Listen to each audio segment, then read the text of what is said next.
उसमें तो हम देख के हैरान हो गए अंदर कि भाई लेडीज को खींचे, तो पहली बात तो लेडीज उस पे से आ नहीं रही। तो हम देखा क्यों नहीं आ रहे, तो देखा तो उसके हाथ में सिमट के एक बच्चा पड़ा था।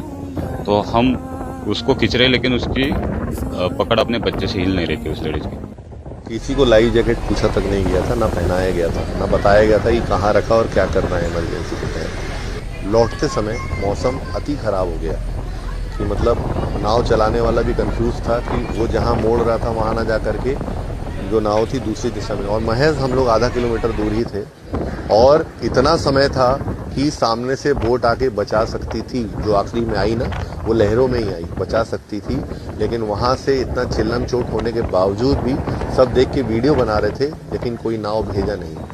लाइफ जैकेट तो हम लोग दे चुके थे, जिन लोगों ने सबने पहनी। और उसके बाद में जब क्रूज टेढ़ा होना चालू किया तो हम लोगों ने बल्टी डस्टबिन खाली करके उसका पानी फेंकना चालू किया। तब तक वो आधा लोड ले चुकी थी नाव। लगभग मेरा 1 साल का बेटा से ले करके कम से कम 7 से 8 बच्चे रहे होंगे।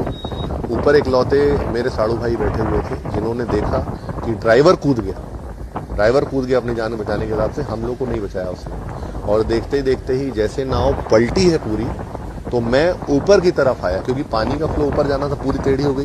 और कोशिश किया, ये हाथ जो टूटा है ये ग्लास तोड़ने के चक्कर में टूटा है, पूरा ग्लास। जब पानी का एक बार झोंका पड़ा तो पूरा ग्लास टूटा है और मैं और मेरी वाइफ बाहर आ गए। मुझे नहीं पता मेरे 1 साल के बच्चे का क्या हुआ, बट मेरी फैमिली पूरी बिखर चुकी थी। और सबसे लास्ट मैं ही था जो बोट पलटने के बाद बोट के ऊपर पैर रख के रेलिंग पे मैं ही खड़ा था।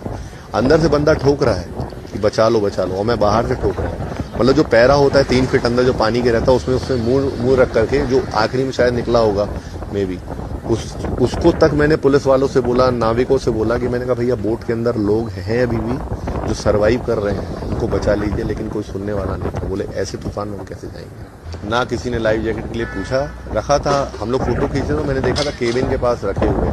वो जब तूफान आया, पूरी नाव डोल रही थी, हम दौड़ करके ऊपर गए और पूरी लाइफ जैकेट लाकर लोगों को पहनाई। वहाँ लोग थे उनके बोट के मेंबर, लेकिन उन्होंने ना बोला, ना पहनाई, ना इसकी सुध ली। ये शासन की बहुत बड़ी लापरवाही। और इस तरह अगर मौसम विभाग सबको बताता है कि मौसम खराब है, तो आपको तो सीधा बंदिश कर देना चाहिए कि इन सब चीज़ों के लिए उसको जारी ना किया जाए।